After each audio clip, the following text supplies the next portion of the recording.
Hello welcome back. ഇന്ന് നല്ലൊരു അടിപൊളി സ്നാക്കിൻ്റെ റെസിപ്പി ആയിട്ടാണ് വന്നിട്ടുള്ളത്. നല്ല ടേസ്റ്റ് ആയിട്ടുള്ള നല്ല സ്വീറ്റ് ആയിട്ടുള്ള ഒരു സ്നാക്കാണ്. വായിലിട്ട അലിഞ്ഞു പോകുന്ന പോലെ തോന്നുന്ന നല്ല അടിപൊളിയായിട്ടുള്ള ക്യാരറ്റ് പോളയുടെ റെസിപ്പിയാണ്. മുട്ടയും ക്യാരറ്റും ഉണ്ടെങ്കിൽ നമുക്ക് പെട്ടെന്ന് ചെയ്തെടുക്കാൻ പറ്റിയ ഒരു റെസിപ്പി കൂടിയാണിത്. അപ്പോൾ വീഡിയോ സ്കിപ്പ് ചെയ്യാതെ കാണുക. ചാനൽ സബ്സ്ക്രൈബ് ചെയ്യാത്തവരുണ്ടെങ്കിൽ ഒന്ന് സബ്സ്ക്രൈബ് ചെയ്യുക. വീഡിയോ ഒന്ന് ലൈക്ക് ചെയ്തിട്ട് കാണുക. ഈ ഒരു പോള റെഡിയാക്കാനായിട്ട് ഞാനിവിടെ 3 മീഡിയം സൈസുള്ള ക്യാരറ്റ് എടുത്തിട്ടുണ്ട്. അതിൻ്റെ തൊലിയൊക്കെ കളഞ്ഞ് ഒരു കുക്കറിൽ ഇട്ടിട്ട് ഒന്ന് നന്നായിട്ടൊന്ന് വേവിച്ചെടുക്കാം. കുക്കറിൽ തന്നെ ഇടണമെന്നില്ല, എങ്ങനെയായാലും ക്യാരറ്റ് ഒന്ന് വേവിച്ചെടുക്കുക. എന്നിട്ട് അതിന് നമുക്കൊരു മിക്സിയുടെ ജാറിലോട്ട് ചേർത്ത് കൊടുക്കാം. വെള്ളമൊന്നും ചേർക്കുന്നില്ല, നമ്മൾ എടുത്ത് വെച്ചിട്ടുള്ള ക്യാരറ്റ് മാത്രം തൊലിയൊക്കെ കളഞ്ഞ് വേവിച്ച് കട്ട് ചെയ്തിട്ട് ചേർത്ത് കൊടുക്കാം. ഇനി ഇതിലേക്ക് നല്ലൊരു ഫ്ലേവറിന് വേണ്ടിയിട്ട് മുട്ടയുടെ സ്മെല്ല് ഇല്ലാതിരിക്കാൻ വേണ്ടിയിട്ടൊക്കെ നമുക്ക് ഏലക്കായ ചേർത്ത് കൊടുക്കുക. ഒരു 3 അരി ചേർത്തിട്ടുണ്ട്. ഇനി ഇതിലോട്ട് വേണ്ടത് മുട്ടയാണ്. ഞാനിവിടെ 4 കോഴിമുട്ട എടുത്തിട്ടുണ്ട്. അതും കൂടി ഇതിലോട്ട് പൊട്ടിച്ച് ചേർത്ത് കൊടുക്കുക.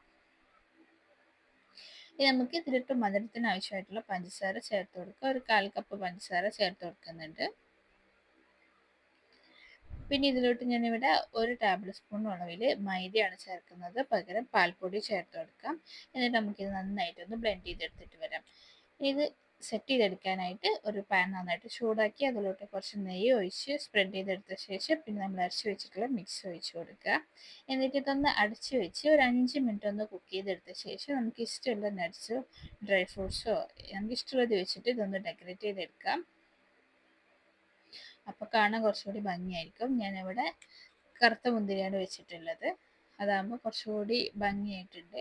അപ്പോൾ അതൊന്ന് ഒരു വശം അത്യാവശ്യം നന്നായിട്ട് കുക്കായി വന്നതിന് ശേഷം പിന്നെ നമുക്കിതൊന്ന് തിരിച്ചിട്ടിട്ട് അതിന് മുകൾ വശം ജസ്റ്റ് 1-2 മിനിറ്റ് ഒന്ന് കുക്ക് ചെയ്തെടുക്കുക. ലോ ഫ്ലെയിമിൽ ഇട്ടിട്ട് തന്നെ ചെയ്തെടുക്കുക. അത് കുക്ക് ചെയ്യുന്ന സമയത്ത് അടിയിലൊരു മൂടിയോ പഴയ പാനോ വെച്ച് കൊടുക്കുകയാണെങ്കിൽ നമുക്കിത് അടിക്കൊന്നും പിടിക്കാതെ കിട്ടും.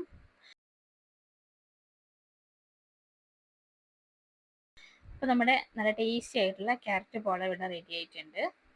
അപ്പോൾ ഇതുപോലെ ട്രൈ ചെയ്യാത്തവരുണ്ടെങ്കിൽ ഒന്ന് ട്രൈ ചെയ്ത് നോക്കുക. എന്നിട്ട് നിങ്ങളുടെ ഫീഡ്ബാക്ക് അറിയിക്കുക. വീഡിയോ ഇഷ്ടമായിരുന്നെങ്കിൽ ലൈക്ക് ചെയ്യുക, ഷെയർ ചെയ്യുക. ചാനൽ സബ്സ്ക്രൈബ് ചെയ്യാത്തവരുണ്ടെങ്കിൽ ഒന്ന് സബ്സ്ക്രൈബ് ചെയ്യുക. ക്യാരറ്റ് വെച്ചിട്ടുള്ള 2-3 പോളയുടെ റെസിപ്പീസും ഒരുപാട് സ്നാക്സിൻ്റെ റെസിപ്പീസൊക്കെ മുന്നേ അപ്ലോഡ് ചെയ്തിട്ടുണ്ട്. അപ്പോൾ അത് ആവശ്യമുള്ളവർ കണ്ടു നോക്കുക. എന്നിട്ട് നിങ്ങളുടെ അഭിപ്രായം അറിയിക്കുക.